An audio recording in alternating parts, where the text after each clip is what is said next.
যাত্রীদের বিমানবন্দরে যাতায়াত ও লাগেজ পরিবহনের সংকট দূর করতে ঢাকা শাহজালাল আন্তর্জাতিক বিমানবন্দরে চালু হয়েছে শাটল বাস। আপাতত দুটি বাস বিমানবন্দর থেকে উত্তরার জসিমউদ্দিন পর্যন্ত চলবে। উদ্বোধনী বক্তব্যে সড়ক পরিবহন ও সেতুমন্ত্রী ওবায়দুল কাদের বলেন, সরকার দুর্নীতির বিরুদ্ধে জিরো টলারেন্সে অটল।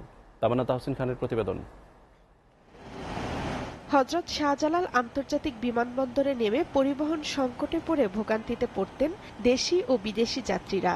তাদের এই ভোগান্তি কমাতে বিমানবন্দর থেকে উত্তরা পর্যন্ত চালু করা হয়েছে শাটল বাস। এই সার্ভিস দেবে বিআরটিসি।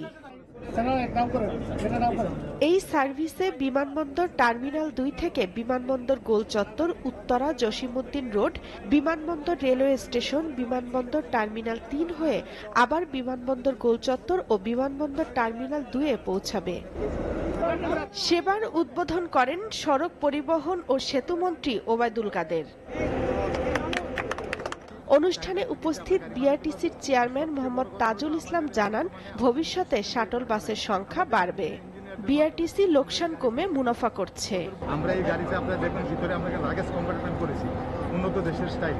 তো তারা কিন্তু এখানে 40 কেজি 50 কেজি লাগেজ নিয়ে কিন্তু তারা গাড়িতে উঠতে পারবে। ওদের ভবিষ্যতে আমরা কিন্তু নিজেরাই গাড়ি বানাবো, আমাদের বিদেশ থেকে আর আমদানি করতে হবে না। দুর্নীতি প্রসঙ্গে ওবায়দুল কাদের বলেন, শুধু সরকারি আমলারাই দুর্নীতিতে জড়িত নন, রাজনীতিবিদদেরও আয়নায় নিজেদের চেহারা দেখার অনুরোধ জানান তিনি। প্রধানমন্ত্রী জিরো টলারেন্স, দুর্নীতি তদন্ত করা অধিকার আছে দুদকে, এবং এই স্বাধীনতা সরকার কোনো প্রকার হস্তক্ষেপ করেনি। তামান্না তাহসিন খান, এসএ টিভি, ঢাকা।